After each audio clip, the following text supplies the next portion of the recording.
Yes, the people, we're back with this brand new series called The UK Stole It. Thank you to the interns for really working with me to putting it all together.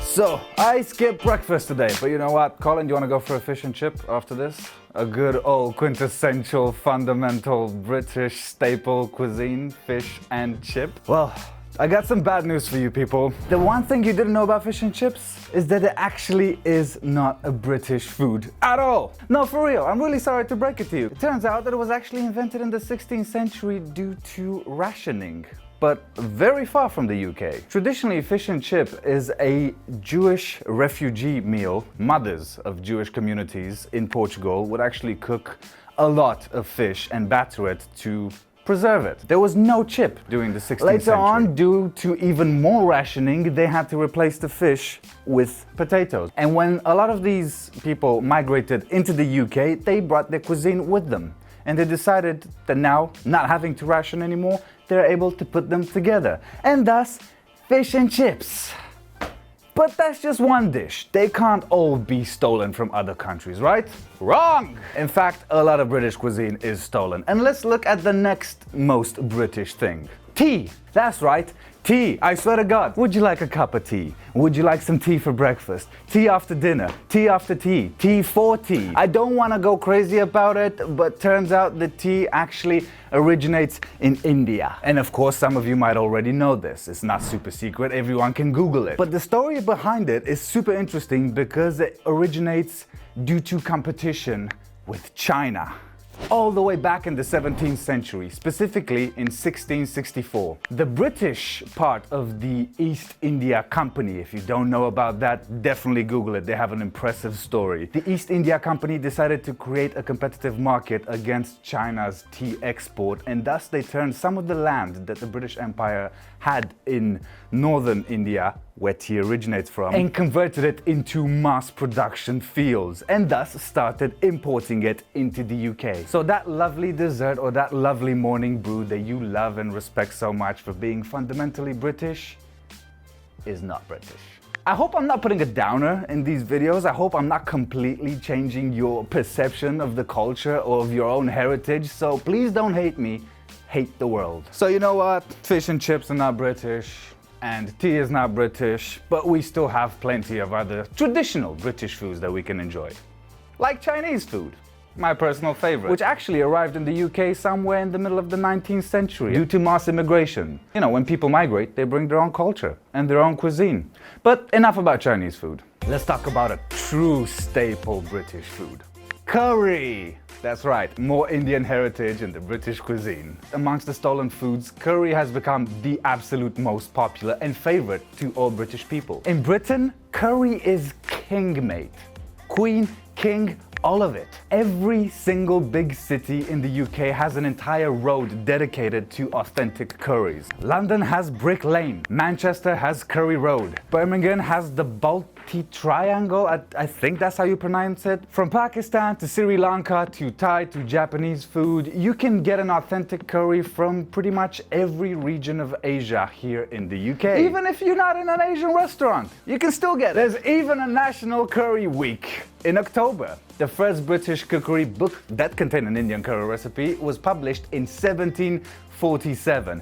That's how traditional it is. It was a fairly bland mix of peppers, turmeric, ginger, and chicken, which then the Brits took and started to play around with, added more spices, and that turned into what is today known as the most beloved British dish of all, curry.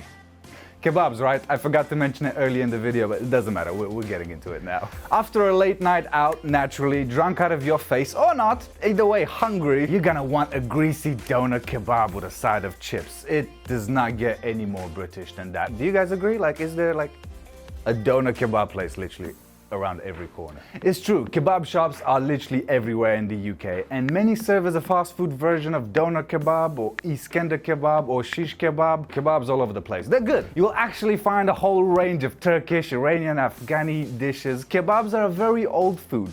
The first written record of the kebab itself dates back to 1377. Turkish soldiers would fry their chicken on their swords during wars, and that is essentially how the original kebab was invented. Later on in the early 1970s, when Mehmed Aygun, I'm sorry if I'm not pronouncing your name, dude, Turkish man living in West Berlin, thought to wrap the meat together with veg in a pita bread.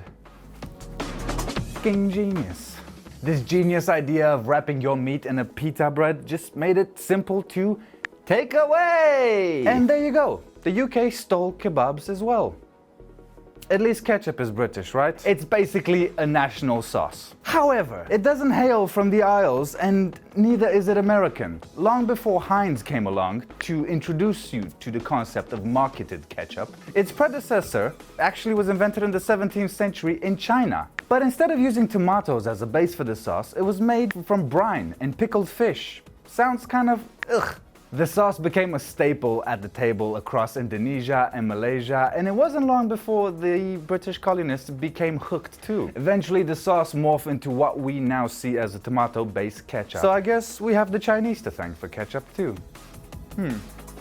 Right, all this talk about like food has actually made me hungry, and I love desserts. I've got a sweet tooth, so I'm just gonna skip straight to a Cadbury because it doesn't get any more British than a Cadbury's chocolate.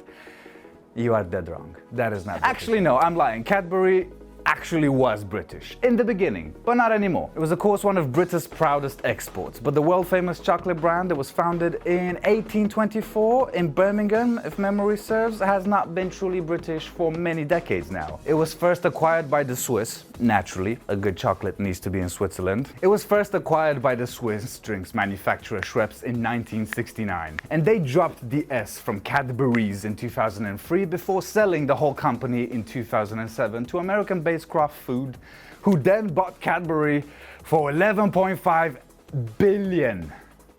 Is that normal? Wait, billion or million? They also own Toblerone. So today, the Hershey company manufactures and distributes Cadbury without the S products across the US. Sadly though, what was once a UK, a British product, isn't anymore. But let's not forget that this one actually was invented here in the UK.